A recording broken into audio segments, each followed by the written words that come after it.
عورت اپنے دل کے حکمران کے بارے میں کسی سنی سنائی بات پہ یقین نہیں کرتی، اپنے من پسند مرد کے گناہوں پر وہ کبوتر کی طرح آنکھ میچ لیتی ہے، اس کے عیوب ایسے چھپا لیتی ہے فرشتوں کو بھی پتہ نہ چلے۔ میں نے 4 سال انگلیوں پہ گنوایا تھا، 4 سال اس کو وہی دکھایا جو وہ دیکھنا چاہتی تھی، اس کو وہی سنایا جو وہ سننا چاہتی تھی، اور اب نہ وہ کسی کی سنے گی نہ کسی کی دکھائی ہوئی چیز کی حقیقت مانے گی۔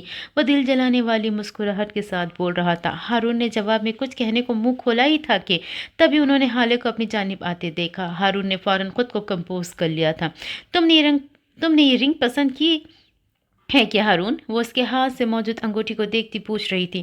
ہاں کی تھی، لیکن ابھی اس پہ گند لگ گیا ہے، اس لیے یہ نہیں لیں گے، ہم کچھ اور دیکھ لیتے ہیں، اوکے؟ سفیر کا تو مانو خون ہی کھول گیا تھا، جبکہ حالے نے محض سر ہلایا تھا۔ وہاں سے نکلنے کے بعد وہ سب مال گئے تھے۔ کافی دیر کی خواری کے بعد حسن اور ہارون کی شاپنگ مکمل ہو گئی تھی۔ مہر نے کچھ نہیں خریدا کیونکہ حالے نے جو کچھ اپنے لیے لیا وہی سیم اس کے لیے بھی لیا تھا۔ سفیر کو ہر 2 منٹ کے بعد کوئی نہ کوئی کال آ جاتی تھی، جس کی وجہ سے اس نے ابھی اپنے لیے کچھ نہیں خریدا تھا۔ وہ ابھی بھی کال سن کر آیا تھا۔ حسن تو مہر کو لے کر فوڈ کورٹ چلا گیا تھا، اس سے بھوک نہیں برداشت ہوتی تھی۔ حالے، ہارون اور سفیر وہ تینوں اب ساتھ ساتھ چل رہے تھے، ایسے کہ ہارون بیچ میں تھا، حالے اور سفیر اس کے دائیں اور بائیں طرف۔ ہارون، یار ایک بات تو سنو۔ سفیر ایک دکان کے سامنے رک گیا تھا، ہارون اور حالے کو بھی رکنا پڑا۔ بولو، وہ کھڑا سا تھا۔ یار تم تو جانتے ہو ہم دونوں کی شادی ہونے والی، حالے کو دیکھتے مسکراتے ہوئے بول رہا تھا۔ شادی کا جو پہلے کا ٹائم ہوتا ہے، گولڈن ٹائم، ہم لوگوں کو وہ سپینڈ کرنا چاہیے۔ تمہیں نہیں لگتا کہ ہمیں ذرا اکیلے میں ایک دوسرے کے ساتھ کچھ شاپنگ کر لینی چاہیے؟ وہ ایسے کہہ رہا تھا جیسے وہ اور ہارون بچپن کے دوست ہو۔ شیور، میں فوڈ کورٹ میں بیٹھا ہوں، حالے تم فری ہو کر آ جانا، اوکے؟ اپنا فون آن رکھنا اور یہ مجھے دے دو۔ اس نے حالے کے ہاتھ سے واحد شاپنگ بیگ بھی لے لیا تھا جس میں ہارون کا گفٹ تھا اور آگے بڑھ گیا۔ آپ کو ایسے نہیں کہنا چاہیے تھا، مجھے اچھا نہیں لگا۔ ہم دونوں اس کے ساتھ بھی وہی باتیں کریں گے جو اکیلے میں۔ یار پلیز اب میرا موڈ اسپائل مت کرو، چلو آؤ تمہیں کچھ خرید کر دیتا ہوں، وہ اس کا ہاتھ پکڑتے ہوئے بولا۔ حالے خاموشی سے اس کے ساتھ چل دی تھی۔ کچھ ہی دیر میں اس کا موڈ ٹھیک ہو گیا تھا۔ سفیر، یہ دیکھیے کتنا پیارا ہے نا؟ وہ گلابی رنگ کا ایک کامدار جوڑا سفیر کو دکھاتے ہوئے کہہ رہی تھی۔ ان کے پیچھے ایک سیاہ آنکھوں والا دراز قد نوجوان بھی کھڑا تھا، اس نے سر پہ پی کیپ پہن رکھی تھی۔ سفیر کو دیکھ کر اس کی آنکھیں مشتبہ انداز میں سکڑی تھیں۔ ہاں ٹھیک ہے، لیکن اتنا بھی اچھا نہیں، ویسے بھی تم پنک کلر بہت پہنتی ہو، کچھ ڈیفرنٹ ٹرائی کرو یار، لائف میں چینجز ضروری ہوتے ہیں، ایک ہی جگہ پر اسٹک ہو جانا اچھا نہیں ہوتا۔ وہ عام سے لہجے میں بول رہا تھا۔ حالے کا رنگ البتہ پھیکا پڑا تھا۔ اس وقت سفیر کا موبائل ایک بار پھر بجا تھا اور وہ معذرت کرتا دکان سے باہر نکل گیا تھا۔ حالے بھی آگے بڑھ گئی تھی، اس کا موڈ خراب ہو گیا تھا۔ اس سیاہ آنکھوں والے نوجوان نے اشارے سے سیلز مین کو اپنی جانب بلایا تھا اور وہی گلابی جوڑا پیک کرنے کو کہا تھا۔ حالے اب سامنے والی دکان میں داخل ہو گئی تھی اور بے دلی سے ڈریسز الٹ پلٹ کے دیکھ رہی تھی جب اس کو اپنے عقب سے ایک شناسائی آواز سنائی دی۔ میں نے کہا تھا نا ہم پھر ملیں گے۔ اس کی آنکھوں میں چمکتی لہجہ پرسکون سا۔ حالے کرنٹ کھا کر پیچھے مڑی تھی۔ تم یہاں کیسے؟ کیا آپ ٹھیک ہو؟ تم نے مجھے کیسے پہچانا؟ او گاڈ، ہارون تمہیں دیکھتا تو خوش ہو جاتا۔ کیا واقعی؟ وہ حیران سی تھی اور تھوڑی پرجوش بھی۔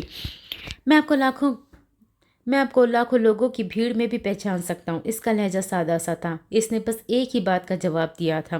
عمر، تمہیں اس طرح دیکھ کر بہت خوشی ہوئی ہے مجھ سے زیادہ نہیں ہوئی ہوگی۔ وہ اس کو دیکھتے ہوئے بولا تھا۔ ایک دم حالے کو یاد آیا کہ وہ یہ اپنی فیملی کے ساتھ آئی ہے۔ اچھا خیر، مجھے جانا ہوگا، میرے کزن مجھے ڈھونڈ رہے ہوں گے۔ تم سے مل کر خوشی ہوئی، یہ لے پھر چلی جائیے گا۔ اس نے ایک شاپنگ بیگ حالے کے سامنے کیا تھا۔ اس میں کیا ہے؟ وہ اس کے ہاتھ سے وہ بیگ لیتے ہوئے پوچھ بیٹھے، لیکن وہ خاموش رہا تھا۔ حالے نے اس نیلے رنگ کے بیگ کے اندر دیکھا تو اس میں وہی گلابی جوڑا تھا۔ اس کے چہرے کے زاویے بگڑے تھے۔ تم ہماری باتیں سن رہے تھے، اور اگر سن بھی رہے تھے تو تمہیں یہ خوش فہمی کیوں ہو گئی کہ میں تم سے یہ ڈریس لے لوں گی؟ وہ تب ہی تو گئی تھی جبکہ وہ بالکل پرسکون سا تھا۔